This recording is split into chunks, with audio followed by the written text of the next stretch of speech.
Hola, buenos días. Bienvenidos a su programa de radio en línea de la cura por la palabra de la Asociación Psicoanalítica de Guadalajara, transmitido como cada martes en Facebook Live de la asociación a las 11 de la mañana. El tema del día de hoy es vínculos primarios, reescribir la historia. Recuerden que también podrán ver y escuchar el podcast en nuestro canal de YouTube y en Spotify. Los invitamos a que se suscriban a nuestro Facebook, Instagram, TikTok, YouTube, Spotify, todos.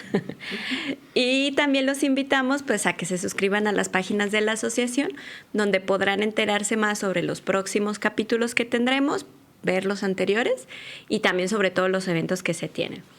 Muchas gracias por acompañarnos, como siempre es un placer tenerlos aquí. Y el día de hoy conducen Luisette González. Hola, ¿qué tal? Buenos días. Y su servidora Sandra Lara. En esta ocasión teníamos de invitada a la psicoanalista de la Asociación Camila Ochoa, pero en esta ocasión no pudo acompañarnos, ya que tuvo un inconveniente pues, que tuvo que atender. Se disculpa, pero la tendremos la próxima semana, un adelanto. Bueno, pero les recordamos también que tenemos una revista para regalar como cada semana. Recuerden que ahora los números, pues esta vez va a ser sorpresa, no les vamos a decir cuál va a ser el próximo. Y que a partir de hoy y hasta el domingo de esta semana vamos a revisar el post para ver a los participantes. Como siempre, la dinámica de participación es que pongan un comentario "quiero la revista" y el hashtag de la cura por la palabra. Y el próximo programa realizaremos el sorteo con las personas que participaron. En esta ocasión, la persona que participó y que se ganó la revista es Laura Escamilla. Nos pondremos de acuerdo contigo para que puedas pasar por tu revista, sorpresa, aquí a las instalaciones de la asociación. Y bueno, para ir empezando, yo escribí un poquito para ver a dónde nos vamos, Luisette. Me parece muy bien. Bueno, yo me acordé que alguna vez en algún seminario sobre la identificación de la formación para psicoanalistas, hablamos sobre un libro titulado Los visitantes del yo, del Alain de Moujoya, que espero haberlo pronunciado bien. A mí la verdad se me hizo un libro muy interesante con la propuesta de visitantes. Sí. Y a lo que se refería es que va hablando del proceso de cómo nos conformamos a través de las relaciones con otros significativos. Provengan estos visitantes de nuestros vínculos primarios o no.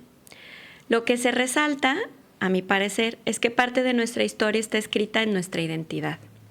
Así vemos cómo el otro nos deja marcas a través de la identidad que vamos formando y que puede modificarse mediante un encuentro significativo.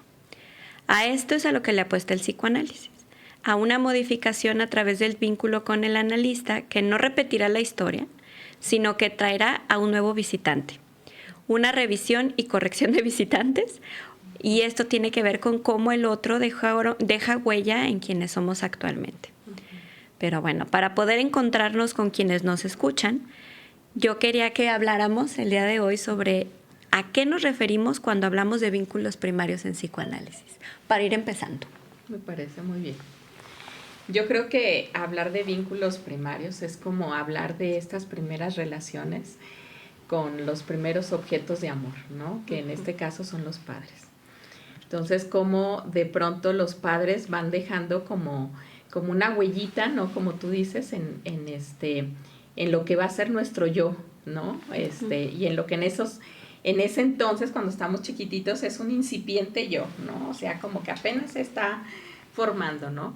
Y obviamente, pues, se forma de lo que tiene cerquita, ¿no? Y lo que tiene cerquita, pues, es lo que los padres le pueden proveer, ¿no? En cuanto a cuidados, pero también en cuanto a todo el afecto, ¿no? Que le proveen y de qué manera se lo van proveyendo, ¿no? Entonces, como que yo pensaba en eso, como las primeras inscripciones tienen mucho que ver con estos cuidadores primarios, que no siempre son los padres biológicos, pues, o sea, sino que más bien son las personas que se encargan de nuestro cuidado en esos momentos. Y ya después, pues ya se le da entrada como a todos los demás, ¿no? Todos los demás que llegan a nuestra vida, ¿no? Los hermanos, los tíos, y demás familia, ¿no? Y vamos creciendo y como que eso va aumentando, ¿no? O sea, yo creo por eso el libro, no sé, que es al que remitías tú en esto de la intro, como que yo pensaba que es el yo en los yoes, algo así decía, ¿no? porque me acordé de una frase, ¿no? Que dice que el yo está formado de identificaciones. Exacto. Precisamente porque son las identificaciones con todas esas personas, ¿no? Con las cuales nos vamos encontrando a lo largo de la vida. Y que al principio son los padres, son como muy poquitos, ¿no? Pero que cada vez se van sumando y sumando y sumando y sumando y sumando, ¿no? Pero que eso es lo padre y eso es lo rico, además de que se vayan sumando cada vez más. El problema, yo también pensaba, es cuando nuestro mundo se queda chiquito, ¿no? Cuando de pronto nuestras únicas identificaciones son nada más nuestros padres, porque a lo mejor nos toca vivir en una familia que es como muy cerradita, una familia que no permite como la entrada a más gente, de estas familias, ¿no? Que parecen como familia muégano, y yo pensaba como nuestro yo entonces se queda como muy empobrecido, y se queda como con las posibilidades que para bien o para mal ellos pueden darnos, ¿no? Nada más nuestros padres. Y que entonces las mismas, no sé, como que yo pensaba como lo que dan los padres o las identificaciones con las que nos vamos quedando de los padres, nos dan a nosotros también como todas aquellas cosas que pueden ser permitidas o que pueden ser prohibidas, porque son como las propias posibilidades que ellos tienen como abiertas o cerradas también, ¿no?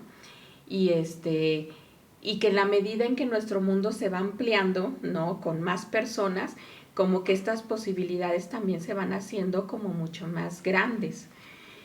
Y entonces, en ese sentido, cuando nosotros únicamente tenemos un mundo más cerradito, como que para resolver un problema, a lo mejor si teníamos 10 opciones, pero nada más 5 estaban como permitidas en una familia, pues nos quedamos nada más con esas 5 posibilidades siempre, ¿no?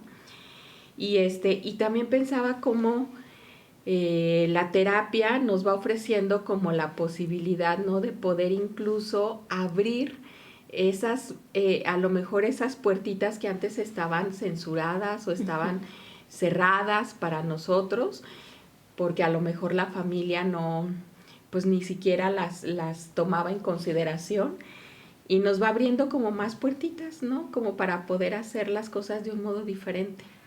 Como que así lo iba pensando. Es que se me hace bien interesante porque justo ahora que estábamos, pues justo preparándonos para el simposium, ¿no? Y de reescribir la historia y del cuento, y yo pensaba en la novela familiar, ¿no? De la que habla Freud, ¿no? O sea, ¿cuál es la historia o la novela que nos creamos cada uno en la cabeza de dónde venimos, de nuestro origen? Así es. Y a partir de ahí, cómo eso va definiendo nuestra identidad, la manera en la que nos comportamos, como decías, hasta las puertas que creemos que están abiertas y las que creemos que están cerradas de posibilidades en la vida, ¿no?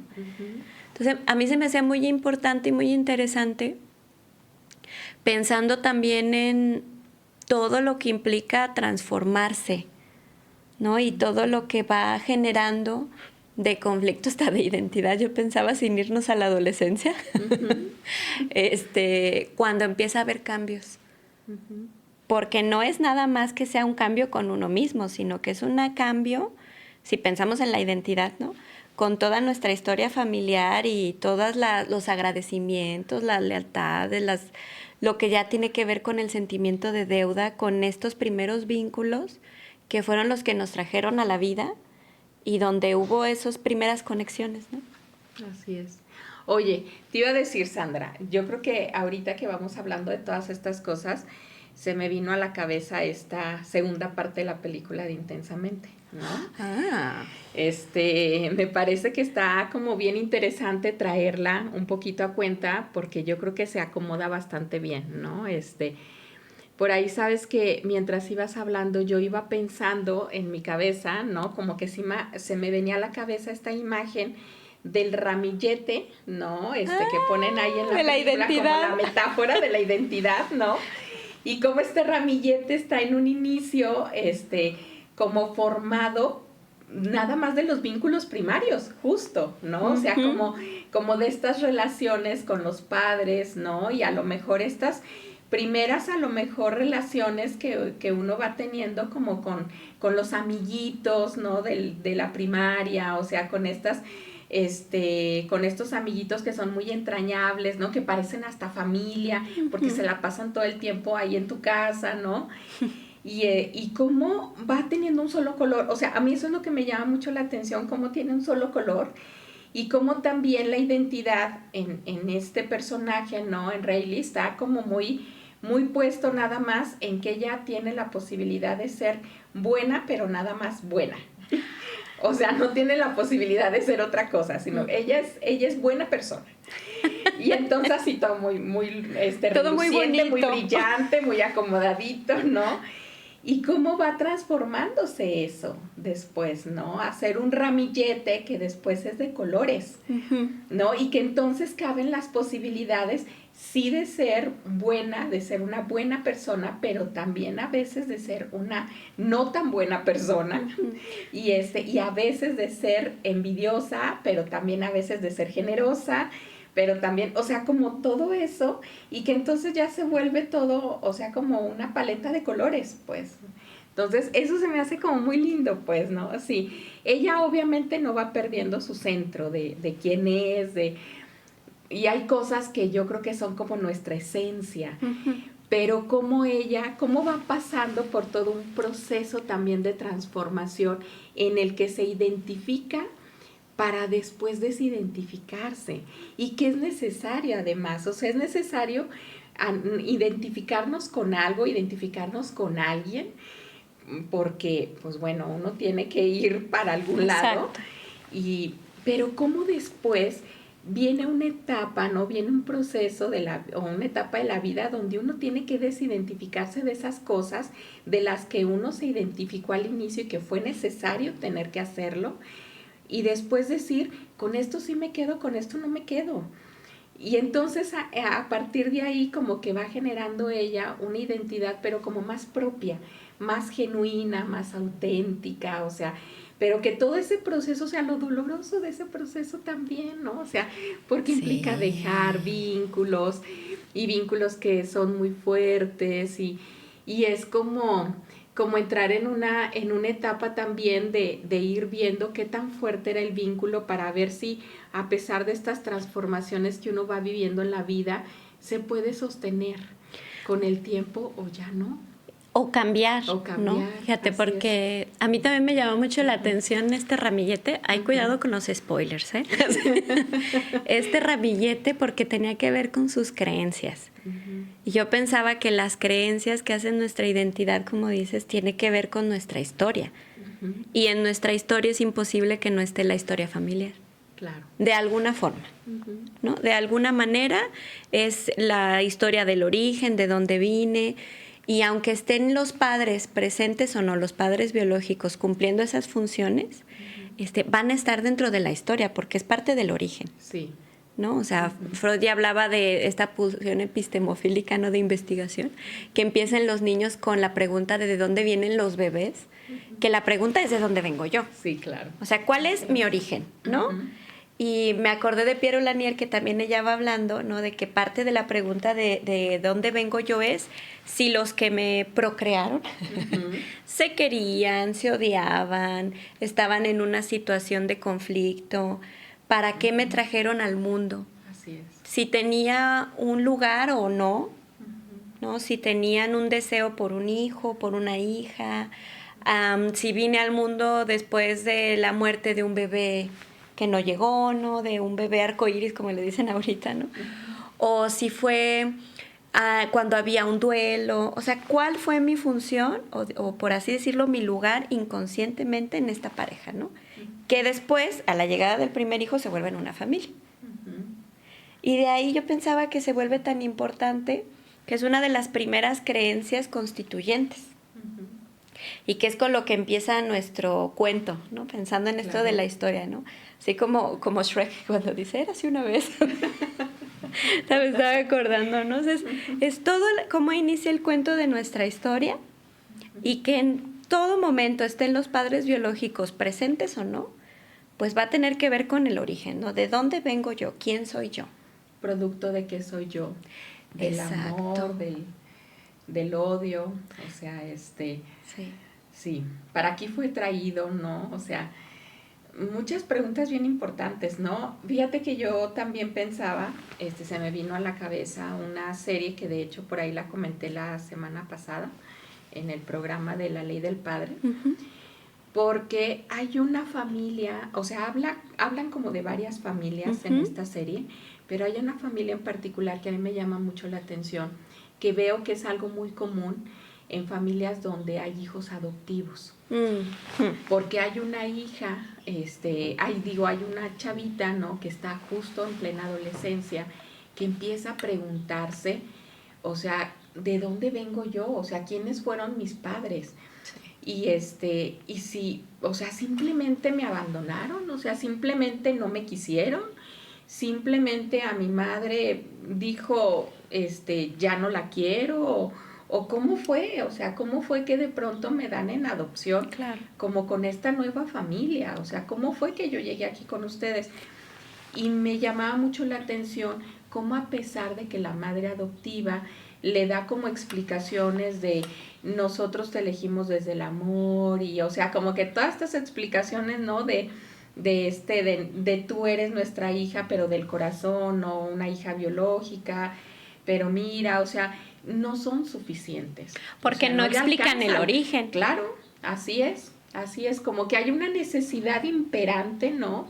En el ser humano siempre como de saber de dónde provengo yo, pero cuál es mi origen tal cual biológico, mi raíz biológica, o sea, como cuál es mi linaje familiar, ¿no? Es que está bien fuerte, ¿sabes? Sí. Porque sí es algo que se mueve mucho con los niños o adultos o adolescentes que vienen de adopciones, ¿no? O sea, cómo poder acomodar cuál fue mi origen y la marca que puede quedar de rechazo o de abandono, ¿no?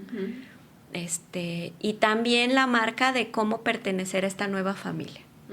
Y yo pensaba que es algo bien fuerte para los papás, porque muchas veces, como es algo doloroso, lo que intentan es como proteger con todo el cariño, pues, ¿no? A estos niños, estos adolescentes. Digo, es terrible cuando se enteran cuando ya son adultos, porque además es muy doloroso, no solo por la marca de abandono, sino por decir, me mintieron. Sí.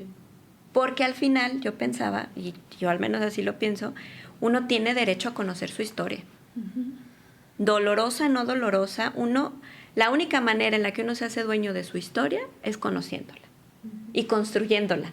Así es. Pensando que hay cosas que no se van a saber, ¿no? Y que es la posibilidad de darle un significado diferente. Digo, acá estamos hablando en el extremo de un empiezo de la vida de este tipo, ¿no? Donde el origen tiene que ver con ser entregado muchas veces para tener una vida mejor, ¿no? O la posibilidad de una vida diferente, claro. Pero al final de ser entregados.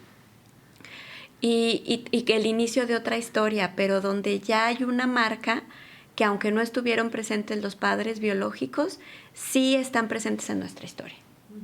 Ya, como una interrogación, si quieres, pero sí están, ¿no? Y ese es un caso extremo. Si pensamos en el caso de otras personas que no estuvieron en situaciones de adopción, también está la pregunta de dónde vengo yo. Y no es una pregunta en lo concreto, sino simbólica, como decías. O sea, ¿soy producto de qué?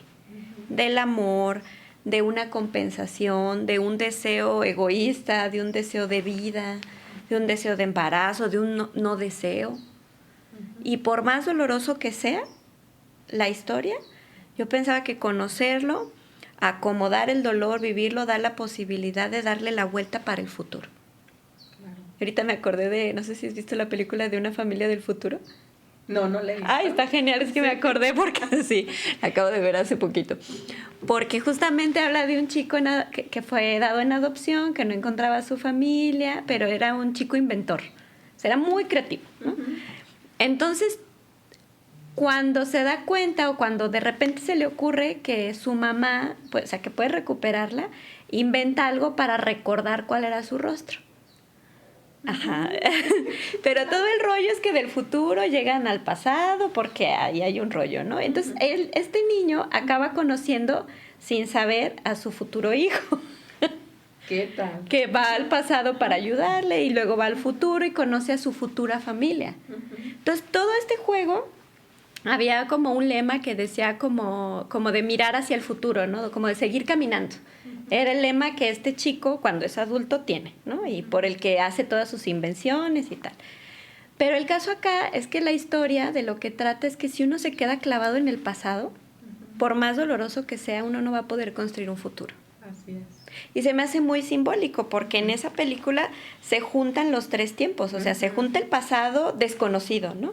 Porque él no recuerda quién es su mamá, no sabe de dónde vino, su origen, ni por qué lo dejaron en el orfanatorio, sí conoce a quienes lo cuidaron y cuando va al futuro conoce a quienes lo adoptan, conoce a su esposa y a su hijo actual, ¿no? Y al final este chico, en toda la historia, decide dejar atrás el pasado porque ya vio qué futuro puede tener. Aunque el único que va a hacer que eso suceda o no suceda, pues es él. ¿No? Entonces, a mí se me hacía muy significativo con todo lo que vas diciendo, porque conocer el origen sirve para poder enlazar el futuro, no para quedarnos clavados, ¿no? Que yo creo que es de lo más difícil y por lo que el psicoanálisis luego tiene tan mala fama en estos mitos de que nos quedamos analizando el pasado. Sí, yo creo que más bien nos quedamos, pero tratando de hacer ligaduras. Yo creo que sí se lleva tiempo, que no es obviamente como no nos quedamos únicamente en el presente, en el sentido de resolver como cosas que tienen que ver con una cosa muy adaptativa, sino más bien con una cosa muy comprensiva, con una comprensión más profunda, y que esa comprensión profunda implica precisamente hacer una ligadura en la historia. Y la historia a veces significa como echarte un clavado hacia atrás, precisamente como tratando como de darle, ¿no?, un sentido a todo lo que viene después. Es que me quedé pensando en este concepto del enigma, ¿no? En que hay cosas en la vida que sí tendrán que quedar como un enigma y que así es y que es necesario, ¿no? Sí. Porque es parte de la castración también, ¿no? Como de decir, pues uno no lo va a saber todo en la vida, no es omnisciente, pues, Ni ¿no? podemos entenderlo todo. Ni todo tiene sentido. Exactamente, sí. Así es. Pero que también hay cosas que no se pueden quedar como enigma también, porque si no son como fantasmas, ¿no? O sea, se quedan en la vida de las personas como si fueran fantasmas habitándole el psiquismo, ¿no? Habitándole la cabeza, y como fantasmas que obviamente, pues hacen de alguna manera mella, ¿no? Como para que la persona se pueda sentir como, pues como que pertenece a algo, ¿sí? Como que se pertenece a sí mismo, y pueda relanzarse hacia el futuro, hacia un proyecto, ¿sí? Porque se queda como siempre muy clavado en lo que no hay, en lo que no ha podido resolver, ¿no? Es que esto que dices es como que si uno está habitado por fantasmas, uno mismo se puede convertir en un fantasma de la vida, ¿no? Sí, así es. Sí. Por acá vi que teníamos una... Ah, mira, Elvia Reina, que siempre ella es así como bien, bien puntual con el programa, dice: buenos días, es un excelente tema, reescribir la historia. Pues sí, porque yo creo que reescribir implica precisamente como tener esa posibilidad de que si uno tiene más elementos, ¿no? Y elementos además con un significado más actual. Porque también yo pensaba cómo uno le va dando un sentido a la historia diferente en cada etapa de la vida. O sea, cómo uno le daba un sentido a nuestra historia, esta novela familiar de la que hablabas hace un rato. Uno le da un sentido a esta novela familiar cuando uno es niño, diferente a cuando uno es puber, a cuando uno es adolescente, a cuando uno ya es un joven, a cuando uno ya es padre o madre, a cuando uno ya tiene los hijos en etapa adulta. O sea, cómo cada etapa implica que a uno... Es como si de pronto fueran niveles, ¿no?, de escritura diferentes, ¿no?, que traen sentidos y significados diferentes también, y qué rico poder hacerlo, pues. Y qué rico podernos acompañar de alguien que además nos ponga un sentido, ¿no? Que además sea un sentido como que nos ayude a nosotros como para impulsarnos, pues, porque también a veces le damos sentidos, pero sentidos como para quedarnos ahí atrapados, pues. Es que ese es el punto, Sí. ¿no? Porque yo pensaba ahorita en lo que decías de lo cerrado, o sea, lo rico es poderse transformar, ¿no? Que aunque en esencia seamos los mismos, como este ramillete de Riley se vaya transformando en que tenemos más posibilidades de ser. Sin perder nuestra esencia. O sea, no dejamos de ser porque cambiamos. Así como, exactamente. ni perdemos a la familia porque nos abrimos, ¿no? A otras personas, ni porque nos diferenciamos, etcétera. Pero yo pensaba, por ejemplo, en el rencor, ¿no? O sea, que también tiene que ver, yo pensaba que es como el dark side del recuerdo. No nomás es volver a sentir como para la vida, sino volver a sentir, pero en el dolor, pero en un dolor que no abre para significar, sino para el odio. Y pues por ahí dicen que el odio pega más que el amor. Claro, así es. Entonces, qué difícil reescribir la historia en el sentido de aceptar que no podemos cambiar el pasado porque pues ya pasó. Fea, bonita, regular o con matices como todos, pues es nuestra historia, ¿no? Y también uno tiene que aceptarla, pero para poder volver para escribir algo diferente hacia el futuro, como decías, ¿no? Y yo pensaba que es todo un asunto que el psicoanalista eso nos ayuda, ¿no? O a eso ayudamos, a así hacer una reescritura del pasado en el sentido de darle un significado propio, de ver cómo nos quedamos nosotros, si nos cuadra, si no nos cuadra, cómo lo vivimos, cómo lo pudieron haber vivido otros, ¿no? Una mirada más comprensiva, tal vez también de lo que sucedía y de lo que sentíamos, ¿no? Para estar más ligeros y poder escribir una historia con un porvenir. Porque si nos quedamos en el rencor, yo pensaba en ese dark side del recuerdo, pues no se puede hacer un futuro. Porque todo remite al pasado. Así es. Sí. Sí, porque también yo pensaba que es como una cosa bien destructiva. Pues. Sí. O sea, es una cosa bien destructiva que no... Y autodestructiva, ¿no? Sí, exactamente. Que no nada más destruye como la posibilidad de los vínculos que uno puede tener como muy bonitos, ¿no? Actuales, o de los vínculos que uno podría tener en el futuro, no hablando de esta familia de la que hablabas del futuro, que pudo ver a sus hijos, que pudo ver, ¿no? Sí, o sea, Dios tan mío. lindo, ¿no? Sino también que uno se va autodestruyendo también, uno va autodestruyendo, ¿no? Partes de uno, buenas, o sea, partes que tienen posibilidades como de poder ir creciendo, ¿no? O sea, como que uno se queda ahí. Y aquí hay un personaje en esa película, se llama Goober, que era como el roomie de orfanatorio de este chico, que ahorita se me olvidó el nombre del protagonista, y justamente lo que se ve es que él se quedó en el rencor. O sea, se quedó enojado por algo que él no tuvo, que perdió, y ni siquiera tenía que ver con los padres, o sea, fue que perdió un juego, así un evento importante, y es bien triste porque nunca lo adoptaron, pero ahí se va viendo que él no se dio cuenta que hizo cosas por estar clavado en el rencor de lo que no pasó, de que no ganó, de que le fue mal, para no construirse una vida a futuro. Entonces es bien triste porque se ve hasta con la misma ropa, pero ya crecido, deteriorado, perdiendo toda esa posibilidad que tenía de niño, ¿no? Pero por el rencor. Y se me hace a mí muy simbólico porque hasta le dice, se ve luego de adulto con el niño y le dicen, no olvides nunca. Y, o sea, pues todo lo que tiene que ver con el rencor. O sea, de no dejes este sentimiento de enojo que tienes ahorita. Y fue con lo que él no pudo construir una vida, ¿no? Claro, claro. Pero está triste, ¿no? Y sí. Está triste darte cuenta que no fue alguien más. Que fuiste tú. Ay, no, está graciosísima porque a mí me encantó porque hasta en un ratito dice así como de responsabilizarme de lo que no hice y de mi vida o seguir culpando a alguien, así como... Y en el análisis, pues es parte también de lo que te muestra el analista, ¿no? De decir, a ver, o sea, sí, pues, la gente, pero tú, ¿qué onda? ¿No?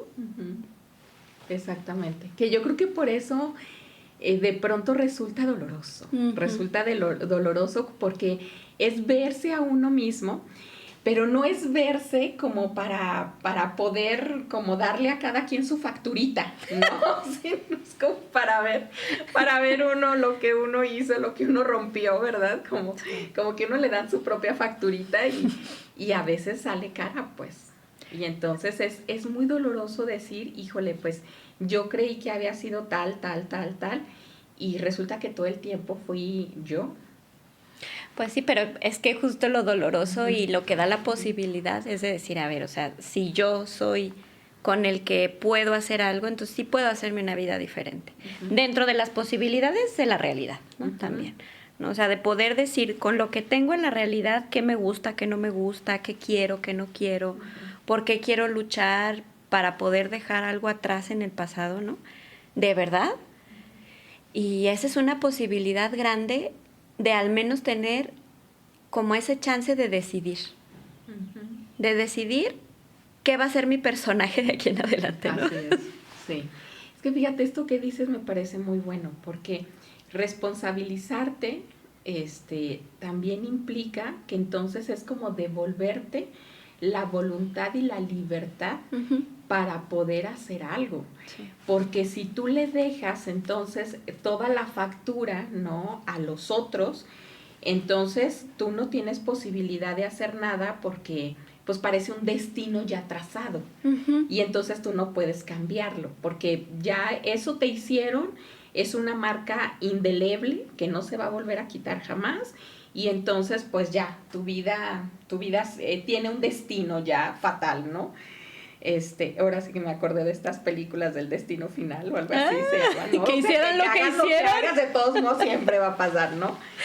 Y no, acá es como decir, si yo me hago cargo y si yo me hago responsable de que yo también hice algo para que estas cosas sucedieran, entonces quiere decir que yo tengo una posibilidad de cambiarlo también, ¿no? O sea, que sí tengo la voluntad y la libertad para poder hacer algo diferente, pues. Pero solamente hasta que uno asume responsabilidad, pues, porque si no, uno se queda atrapado, o sea, ya quedaste secuestrado entonces en esa historia, ¿no? Sí, que asumir responsabilidades, tanto ver lo que uno hizo como lo que uno no hace para zafarse. Ajá, sí. Que es donde uno tiene poder de declinar, de decir no, de decir que sí con todo y el precio que viene, ¿no? Así es. O hasta la responsabilidad de poder ver lo que sí hicieron los demás. Fíjate, porque yo me quedé pensando también que a veces también la cosa es estar justificando a todo mundo. O sea, uno es o estarlos culpando de todo o estarlos justificando de todo. También no se queda uno así como que yo soy el culpable de todo. En los extremos. Sí, en los extremos. Entonces también es a veces como devolverle a cada quien, pues sí, o sea, la realidad es que sí hicieron esto, la realidad es que sí me pasó esto, la realidad es que sí fue muy doloroso este otro evento, ¿no? Y que sí fue real. Y pero a cada quien darle su justo lugar, pues, ¿no? O sea, entonces yo creo que eso es lo que se cuestiona mucho en un análisis, o sea, como ir poniendo más o menos las cosas en su lugar desde un juicio más realista de las cosas, ¿no? Pero a la luz también de irte actualizando tú. Exacto, de no perder lo que está en el presente, ¿no? Así es. Pues tenemos más comentarios. Qué bueno. Ramón Santiago nos dice, reescribir enlaza lo que se vivió con lo que se vive en la actualidad y reformular qué quiere uno en un próximo futuro. Y Norma Medrano nos dice, buenos días, justo ahora me encuentro reescribiendo mi historia. Muchas gracias por transmitir. Angie Lili dice, qué interesante, cuántas veces se recuerdan historias, pero no para reescribirlas, sino para volver a sufrirlas. Pues sí. Bueno, y también pensarlo, ¿no? Como, porque yo ahorita me acordé de recuerdo, repetición, elaboración de Freud. Sí. Y también de Nacio, ya ves que hay un librito que se llama de ¿por qué repetimos los mismos errores? Sí, así es. Sí, que de lo que van hablando es también para dónde va la repetición, ¿no? Y yo pensaba que una repetición que no acepta ningún cambio, ningún pie de página, como lo hablábamos en otros programas, pues sí es una repetición donde se le pone chilito a la herida y no se puede cerrar, ¿no? Pero una repetición en análisis con la disposición para curar esas heridas de los dos lados, no tanto del analista como del paciente, es lo que da la posibilidad de poder cerrar bien esa herida, aunque va a quedar una cicatriz, pero pues para poder seguirle. Así es. Sí. Fíjate, yo pensaba también cómo uno trabaja mucho en análisis esta cuestión de la repetición, justo porque tiene que ver, o sea, o la posibilidad de salirte de ella, ¿no? Sí. De poder precisamente como reescribir, de la reescritura, o también como para quedarte en ella otra vez, como en un bucle. Pero me quedé pensando en esto de también asumir que hay un goce también en eso. Sufriente, ¿no? Como muy masoquista, pero que también hay un goce, o sea, sí. hay un plus de placer en eso, pues, o sea, no es una cosa como si te tuvieran amarrado, pues, o sea, nadie te puso el grillete, pues. O sea, como también poder ir viendo que a veces uno se queda en ese bucle porque hay algo que se satisface ahí, pues, ¿no? Y yo creo que esa es la parte oscura que sí. A veces no nos gusta ver y que no nos gusta entrarle, pues, ¿no? O sea, me quedé pensando en sí. Tantas veces que Freud se dijo a sí mismo, como en su método del psicoanálisis, les traigo la peste, ¿no? O como viéndolo como algo que no iba a gustar, ¿sí? Pero yo creo que en el sentido precisamente de poner el énfasis en esa parte como oscura, en sí. Esa parte donde uno se queda, ¿no? Me acordé también de este artículo de Más allá del principio de placer, de cómo no se puede a veces, ¿no? Como que uno dice, ay, ¿cómo uno va a sentir placer en algo que no es placentero? Pues sí existe también esa posibilidad. O sea, sí existe un más allá del principio de placer. O sea, que cosas que de manera normal no deberían de ser placenteras, sí llegan a serlo. ¿Sí? Y que tiene que ver con la historia, ¿no? De la relación con estos objetos, con la posición, con lo constitucional, con la historia hasta familiar, ¿no? O sea, yo pensaba que darse pues el encontronazo con esta parte no tan agradable de uno mismo es lo que va a propiciar también posicionarse, ¿no? Y yo pensaba que lo más difícil del análisis tiene que ver con los límites precisamente, ¿no? Que Freud va hablando como que era la piedra dura, ¿no? Así como del psicoanálisis, que era como después de todo el análisis que se va haciendo como en ay, se me fue la palabra, como las capas de una cebolla, ¿no? Así como de ir quitando capas y capas y capas, llegar al punto en el que está lo más difícil de mover, de movilizar, porque es algo pues muy fuerte que tiene que ver con lo pulsional, ¿no? De cómo se enlazó la pulsión con el objeto y de su forma de satisfacción, y que no tiene que ver con lo racional ni con la voluntad, aunque se requiere mucha voluntad para ir en contra de eso y cambiarlo y encontrar otras formas de satisfacción. Yo pensaba también hasta de lugares, ¿no? De poder cambiar en este sentido también lo más profundo de quién es uno, ¿no? De esta pregunta del origen de a qué vine al mundo.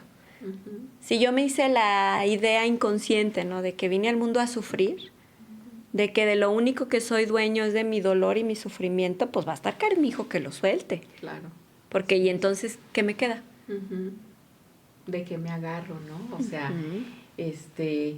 porque tiene que ver hasta con el sentido de identidad y tiene que ver a veces con mandatos familiares, ¿no? Con lealtades invisibles familiares muy arraigadas, pues. Entonces, es como ir en contra de todo eso, ¿no? Y tarda un tiempo, pues mientras andas como veleta sin rumbo, ¿no? O sea, yo creo que andas así como sintiendo que a qué te agarras, ¿no? O sea, ¿de qué te agarras?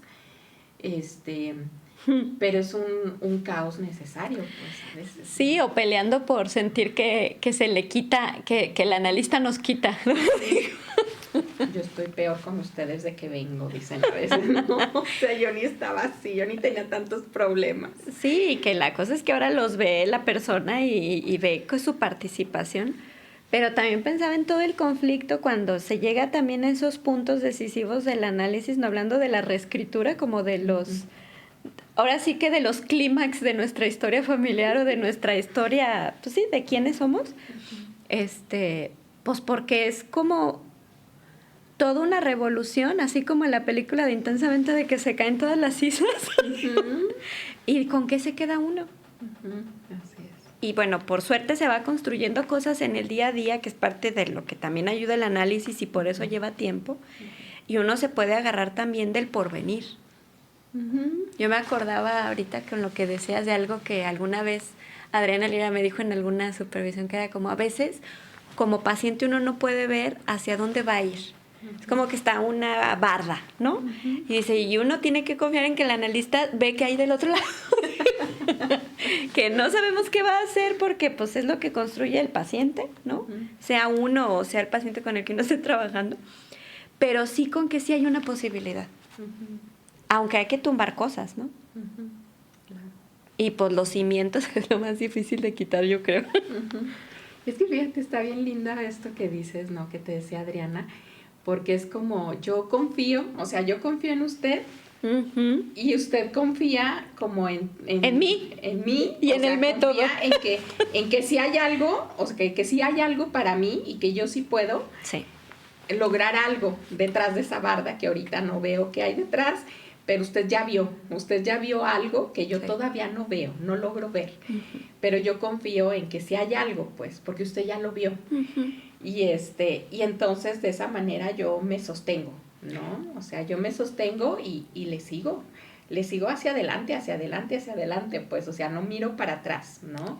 No miro hacia atrás porque yo sé que hay algo bueno adelante, ¿no? Que es como cuando hemos hablado de la esperanza, ¿no? De la ilusión del porvenir, de lo que da, o sea que hablamos un poquito también la sesión pasada, la semana pasada, de lo que da el Padre, ¿no? Como esa posibilidad, ¿no? Del porvenir, del futuro, o sea, de todo eso, y que es también como esta posibilidad del título del día de hoy, ¿no? De reescribir la historia, pues, ¿no? Y que está bien padre lo que estás diciendo, porque justo ahí están las dos funciones también que cumple el analista en lo materno y en lo paterno.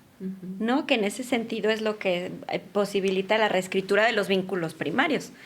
De decir, bueno, hay un sostén que da lo materno, un cuidado, pero también hay un límite de decir, para atrás no puedes volver.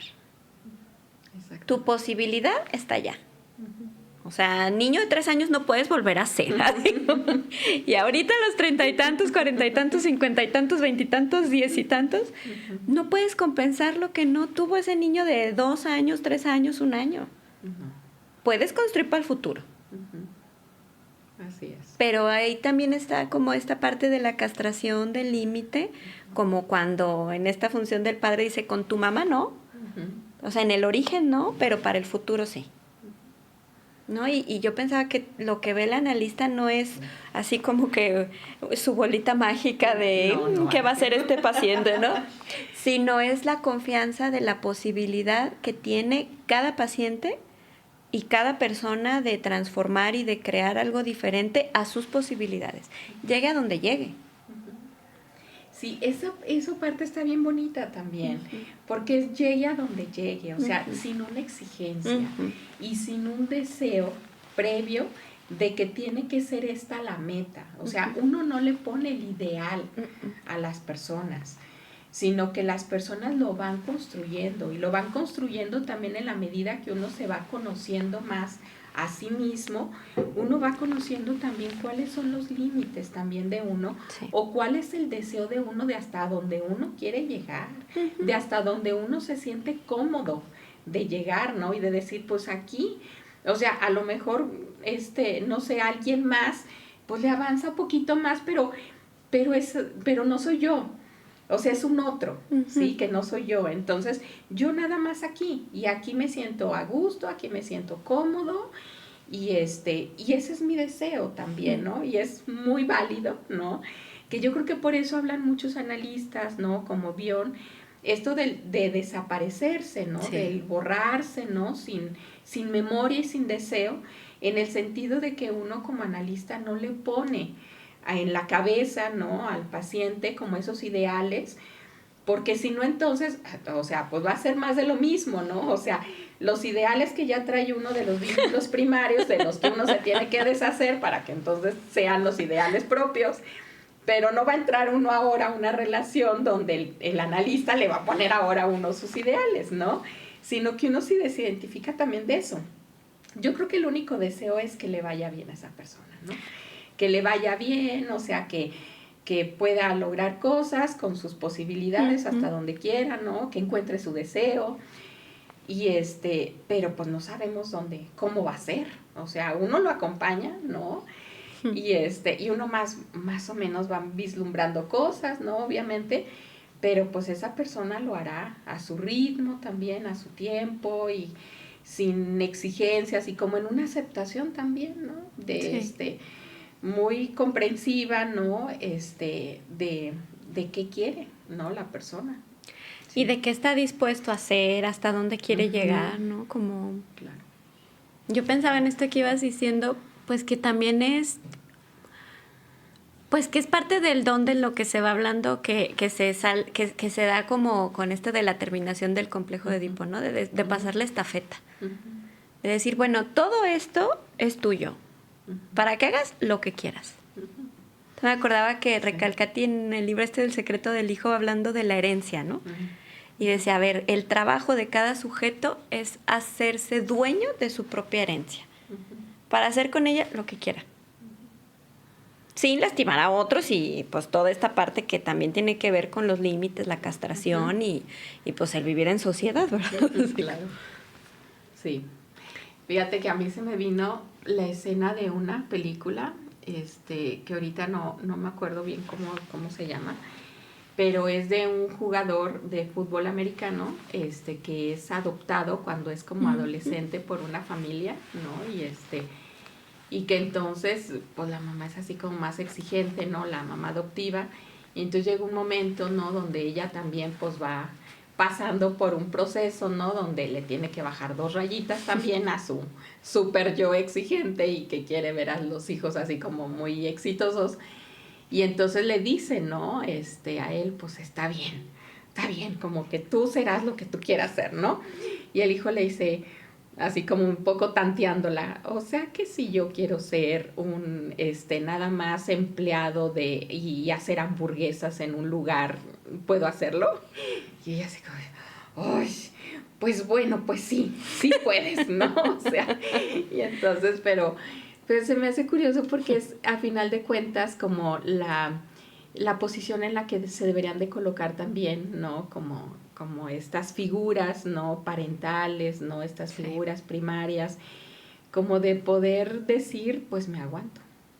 O sea, lo resigno, ¿no? Resigno ese deseo que yo tenía para ese hijo y lo resigno justo porque quiero a mi hijo, ¿no? Y porque quiero que tenga una posibilidad de tener él su propia vida, más allá de la mía, ¿no? Entonces, pues a lo mejor a mí me parecía, ¿no? Que podía tener talento para tal cosa, ¿no? O sea, o a mí me hubiera gustado que fuera tal cosa, pero no quiso. Ni modo. Que ya como hay que, ¿no? Entonces, pues bueno, pues lo acepto, ¿no? O sea...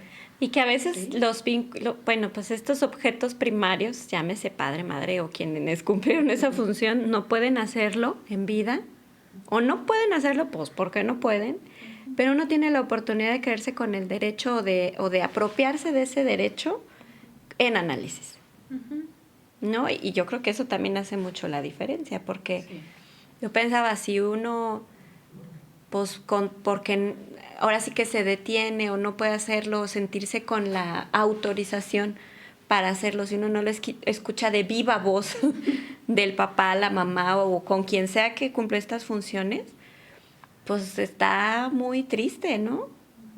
Cuando ya se perdieron estas figuras, cuando estas figuras no pueden hacerlo por su historia, por cómo son o por lo que sea, pues una posibilidad está en el análisis de uno creerse con ese derecho de sentir la autorización de alguna manera de este otro que representa tanto estas figuras primarias como la cultura, ¿no? Como la diferencia, y para luego uno adueñarse de ese derecho.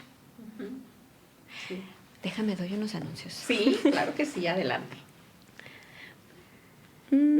Bueno, recordarles, como hemos estado recordándoles todos estos programas, que la siguiente semana ya es el Simposium número 37 de las Américas, que va a tener lugar el 5 y 6 de julio aquí en nuestra ciudad de Guadalajara. Todavía tienen tiempo de inscribirse. Me parece que todavía el mismo viernes a las 8:15 de la mañana en el Hotel Sede tienen la oportunidad de inscribirse. Y bueno, recuerden que es un evento presencial y que el título va a ser Juego y creatividad en el análisis con niños y adultos reescribiendo el cuento. Los invitamos pues a que se inscriban o a que se enteren un poquito más de qué va a pasar. Hace poquito ya se publicó también el programa para que puedan darle un vistazo y ver de qué es de lo que se va a ir hablando, para que si alguno desea pues se anime, ¿verdad? También informarles que en la Asociación Psicoanalítica de Guadalajara contamos con la Clínica José Sáyago.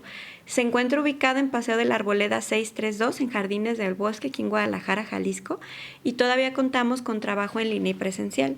Para algunos casos, que no tiene alguna otra opción, pues es para los que se está ofreciendo todavía el trabajo en línea. La clínica ofrece tratamiento de psicoterapia con enfoque psicoanalítico a bajo costo y de duración de 6 meses. En estos momentos están dando 4 sesiones gratuitas a todas aquellas personas que necesiten de manera urgente este apoyo, solo que para obtenerlo, pues recuerden que tienen que decir que lo vieron en el programa de La Cura por la Palabra. Si requieren este servicio, pueden marcar a los teléfonos tanto de la clínica como de la asociación o mandar un inbox para poder solicitar el servicio. También recordarles que todavía se están ofreciendo 8 sesiones gratuitas, las primeras 8, para los afectados por el huracán Otis, ya sea a los familiares que tienen aún personas desaparecidas o personas que pues todavía sufren los estragos que dejó pues este huracán.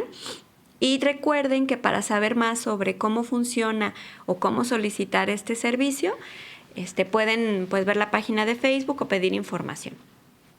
Y bueno, ¿para dónde quieres seguir? Pues por acá Ana Bárbara González nos dice, lo de la barra que mencionan me hace referencia al mito de la cueva de Platón. Saludos y muy lindo programa. No conozco yo el mito, pero ¿El de Platón? Sí. Yo lo único que me acuerdo, igual ya después nos contarán o lo investigamos, sí, es como de lo que se puede ver. Y que si estás dentro de la cueva, pues te pierdes pues todo lo que está atrás, precisamente, ¿no? Todo donde está la luz. Como de lo desconocido y lo conocido. Okay. Pero nada más, la verdad, yo creo que nos lo llevamos de tarea. Sí, yo creo que sí. Bueno, pues ya casi llegamos al final del programa. Como siempre, les recordamos que tenemos libros y revistas a la venta. Y también, pues no sé con qué quiera seguir, Lizeth, para cerrar. Fíjate que yo me quedé pensando también cómo reescribir la historia y desde la desidentificación de los vínculos primarios, ¿sí? O la identificación con los vínculos primarios, porque pues yo creo que son las dos cosas, ¿no? A veces implica también como poder hacer un pasaje, ¿no? Porque me quedé pensando en esto último que tú mencionabas, como si uno tuviera que hacerlo en lo concreto, ¿no? Y uno, pues también tiene que caber la posibilidad de que no necesariamente se tienen que hacer con los padres en lo real, Exacto. en lo concreto, sino que es un trabajo interno, que es un trabajo psíquico, es un trabajo más metafórico, por así decirlo, ¿no? Más propio que uno tiene que hacer, y también cuidar mucho de no andar uno como violentando, ¿no? El presente, ¿sí? A partir de lo que uno vivió en el pasado también. O sea, ¿cómo? Porque yo pensaba que a veces, ¿no? De pronto yo he escuchado personas, ¿no? Psicólogos, que le tienes que escribir una cartita al papá y se la tienes que ir a llevar, ¿no? Ay, De ya pronto sé. yo digo, pero es que el papá de ahorita, No es el de mismo. 80 años, no es el mismo que cuando yo tenía 5 años o cuando yo tenía 14. Ujú. Este es otro papá. O sea, y con una historia diferente y con una cabeza diferente, ¿sí?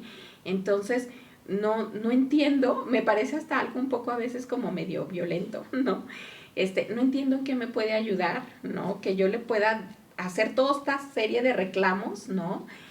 ¿En qué va a cambiar eso? O pensando también en papás, como tú mencionabas hace un ratito, Sandra, que no tuvieron la posibilidad de que hubiera una transformación en ellos, pues. Papás que a lo mejor se quedaron con una cosa como muy rígida, ¿no? En su personalidad, en su carácter, en sus creencias, ¿no? Que no se han movido de ahí y que siguen pensando lo mismo. Y que qué caso tendría entonces, ¿no? Porque uno se topa con pared, pues, ¿no? O sea, ¿qué caso tiene también? Entonces, como que más bien yo pensaba como el trabajo que nosotros hacemos es un trabajo interno, es un trabajo más bien, pero con los padres que tiene uno interiorizados aquí en su Exactamente. cabeza, en su corazón, ¿no? O sea, como que no es algo que uno hace con los reales, es todo un trabajo que uno se avienta en análisis, pero con uno mismo y con los objetos, ¿no? Muy desde la postura de Melanie Klein, ¿no? Los objetos que uno tiene internalizados, o sea, las imágenes, ¿no? Que uno tiene internalizados de quiénes fueron los padres de uno, pues, o de quiénes fueron los hermanos de uno, los tíos de uno, los primos o los amigos, ¿no? De la infancia. Y que eso uno lo cambia aquí, en el psiquismo de uno, pues. Y que entonces uno lo va cambiando aquí y entonces ya se cambia también afuera, o sea, que viene de adentro hacia afuera, pues, o sea, No de afuera hacia no de adentro. afuera hacia adentro, pues. Sí, porque fíjate, yo pensaba que ahí es como cómo se diferencia cuando algo tiene que ver con algo para la vida o es ir al pasado para que duela o para vengarme, Así es, sí. ¿no? O sea, para hacer crecer el odio en vez de para disminuirlo. Porque también yo pensaba que en esto de las facturas, o sea, al final uno tiene que poder verlas sin remitente, ¿no? O sea, yo ahorita te escuchaba y pensaba que habrá cosas que a lo mejor se tenga la posibilidad de hablar y resignificar con la familia, pero no siempre. No siempre y no todo. Y no todo, y hay cosas que yo pensaba a mí me parecen muy riesgosas de este tipo de tareas como las que dices, porque también se puede retraumatizar a la persona. O sea, ¿cómo sabe uno cómo va a reaccionar el otro? Claro. Si te lo va a recibir o no te lo va a recibir. Si puede, si no puede, sí. si capaz si ahí algo genera que después ahí con las culpas, ¿no? O sea, Sí. porque el trabajo no es con la persona. O sea, al final lo que decía Freud es que con lo que trabajamos es con la realidad interna. Cómo lo viví, cómo lo signifiqué, qué me movió a mí, qué le movió al otro, ¿no? Y es con lo que uno trabaja y el perdón no es con el otro ni es un regalo para el otro, es algo para uno mismo y es algo, como dices, que es interno. Sí, ¿no? y que hasta le puede llegar a ayudar al otro, porque yo pensaba también en esta otra posibilidad, Sandra, de que si uno puede ir como resignificando, ¿no? Como la figura, a lo mejor de los propios padres, y puede uno, para uno mismo, ser una mejor mamá de la que uno tuvo o ser un mejor papá del que uno pudo tener por las dificultades que ellos tuvieron, ¿no? Entonces uno los va a ver con una mirada más amorosa, más comprensiva, más humana. generosa, más humana, por supuesto. Y entonces eso les puede ayudar a ellos, mucho más a que si voy y les aviento todo un pergamino de reclamos, ¿no? O sea, les puede ayudar porque entonces esa mirada mía que no les devuelve una cosa como de enojo, como de reclamo, como de rencor, como de odio, sino que es una mirada más comprensiva, más amorosa, pues a ellos también les puede ayudar mucho, pues, ¿no? A cualquiera nos ayuda que nos vean de una mejor manera de cómo uno se ve a sí mismo a veces, ¿no? O sea, como que eso puede ser más sanador que lo otro, pues, ¿no? Porque también pensaba ahorita con esto que dice Luis, que también uno tiene que aceptar lo que decías de la realidad de los objetos, ¿no? Una parte es ver y diferenciar qué cosa es de mi realidad interna, ¿no? Así como, Sí. porque también luego uno, pues, interpreta. Interpreta, sí, claro. Nadie ve la realidad tal cual es, ¿no? Sí. Son interpretaciones y por suerte con eso es con lo que podemos trabajar, ¿no? Pero también hay que también aceptar que hay cosas que pues así son los padres. Esas son sus posibilidades, no está en uno que cambien. Uno puede hacer cosas para cambiarse a uno, a los demás no. Y también aceptarlo es soltar algo que nos lleva al pasado, ¿no? Parecen que la esperanza es lo que se pierde al último y que también tiene que ver con un límite de decir, a ver, son los papás que tuve, son los papás que tengo. En la realidad, ¿quiero seguir cerca de ellos, sí o no? Porque también se vale decir que no y retirarse tranquilamente y hacer tu vida, ¿no? Claro. Bueno, sí quiero estar cerca. Decir, bueno, pues lo que puedo yo tener lindo de relación con es esto. Lo que me hace daño es esto, me pongo impermeable y me retiro. Bueno, porque son también decisiones que uno tiene que tomar y aceptar la realidad. Claro. O sea, los papás no van a cambiar ni nadie, ni la pareja, por arte de magia y menos a mi placer y conveniencia. Claro, sí, sí es. Pues se acabó el programa. Muchas gracias por acompañarnos. Recuerden, pues como siempre estamos satisfechos de pertenecer a IPA y a FEPAL y como siempre y como cada martes agradecemos profundamente a la mesa directiva de APG que hace posible este proyecto de difusión de psicoanálisis. Los esperamos el próximo 2 de julio con nuestro último programa antes del simposio. Así es. Entonces vamos a tener de invitada pues, a Camila Ochoa, ya se los dijimos, y vamos a poder platicar acá para prepararnos para el simposio. Pero bueno, los esperamos.